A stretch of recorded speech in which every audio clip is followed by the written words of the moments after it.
Two languages, two cultures, one empire. The Ormanian Empire, or most commonly known as the Human Empire, is an empire that stretches from the vast mountains of the Dwarves to the Chuns Desert.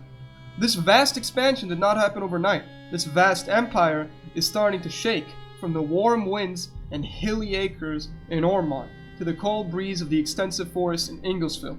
The winds seem to repeat. A change in times is coming, and the empire may not survive. Ormar was originally a small city-state that had a lucky placement along the river, frequently used by the dwarves for trading. Being able to tax them for its usage, Ormar was able to build up a large treasury, which was used to fund an army and large infrastructure for its capital, Regulbia. Soon, the coffers would run out, and to keep the cash flow going, Ormar would start to conquer and raid its neighbors. Its goal was to get a monopoly on silkworms that were native to that part of the world and were a valuable trading resource. Over time, using its large army, it built up a militaristic society that began to form. Generals would come back from campaigns wildly popular, and they would use that popularity to get themselves elected. Ormar was not democratic. It did have a king. However, the people could choose who could or couldn't advise the king. That way, the citizens could have people that understood their needs help the king in making policies. This cycle would continue as Ormar began to absorb more of its neighbors to more generals who could come home, loved, and have a political career. Eventually, every kingdom with the same or similar culture and religion to Ormar would be fully integrated into the now huge kingdoms. With no new neighbors that could justifiably already consider themselves to be a citizen of Ormar, the king at the time saw no reason to keep expanding. This was fine with his current advisory council, who saw that their positions wouldn't be threatened by the people's new favorite of the week. However, a seriously bittered and up-and-coming general and bastard of the king, Valentinian, was not happy. His main goal was to become the king's top advisor. Other generals were displeased, seeing that their chance to start a political career would be more difficult.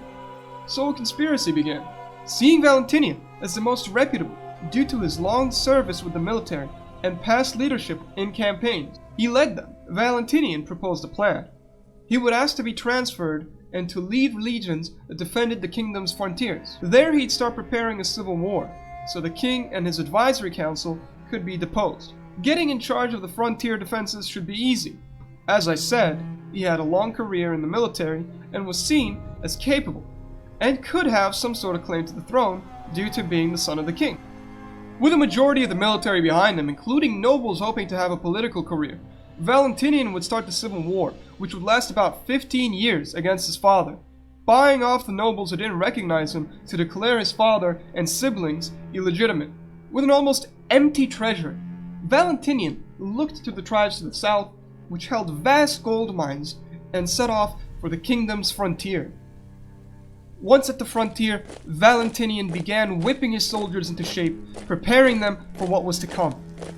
After attacking and conquering the first tribe, he noticed that they were completely ignorant of how to fight. Their strategy consisted of simply rushing into battle. So even though vastly outnumbered, Valentinian crushed the enemy, having little, if any, casualties. After 6 years, Valentinian at this point conquered all of Inglesville and pushed out the Sun Elves that attempted to stop him by attacking their land and making the war unpopular for them.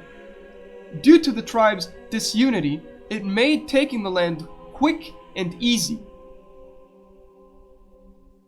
Valentinian only faced trouble when he was beginning to mop up the conquest by taking out the remaining tribes, only to be set upon by a huge Ingosfelian army and rebellion led by Gunborn.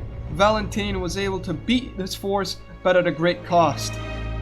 He then discovered a huge mountain range at the border of the southern tribes. These tribes fought with more strategy and vigor than the rest of the tribes up north. This led to the question of why these tribes didn't dominate the entirety of Inglesville.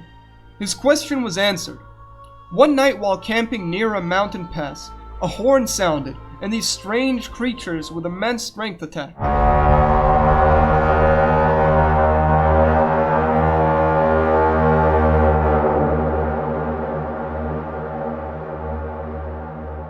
Due to what Valentinian perceived as a lack of intelligence and complete ignorance of tactics, they were able to push them back to the deserts in the south.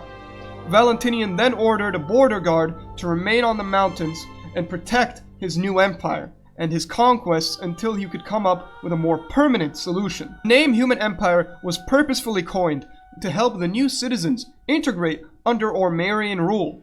Valentinian spent the rest of his life integrating the large swaths of land in the south to the empire and invested heavily into it to help make sure the lands turned a profit.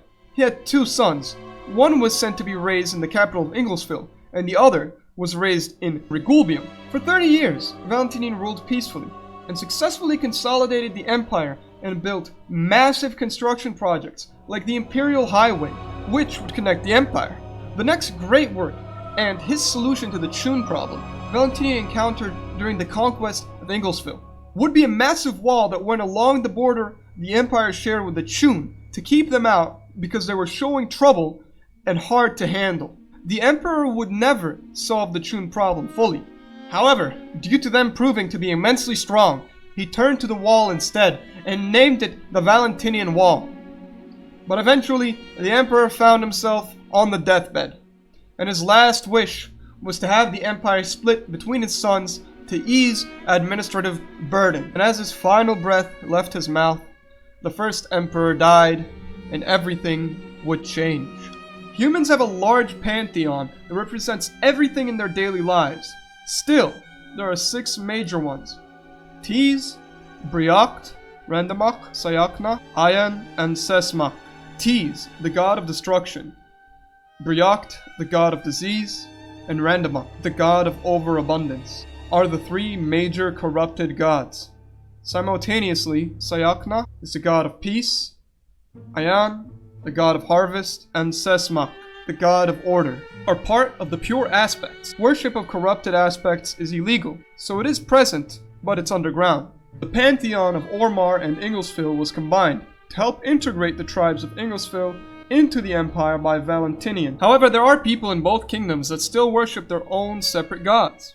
This has been part 1 of the Human Empire. Join us for part 2, where we will discuss the Human and Chun War. If you've enjoyed what you just heard, please consider subscribing to The Writer at Chronicles of Illuvium, or if you've liked the editing and video content, please subscribe to my channel at Admiral Brap Daffy.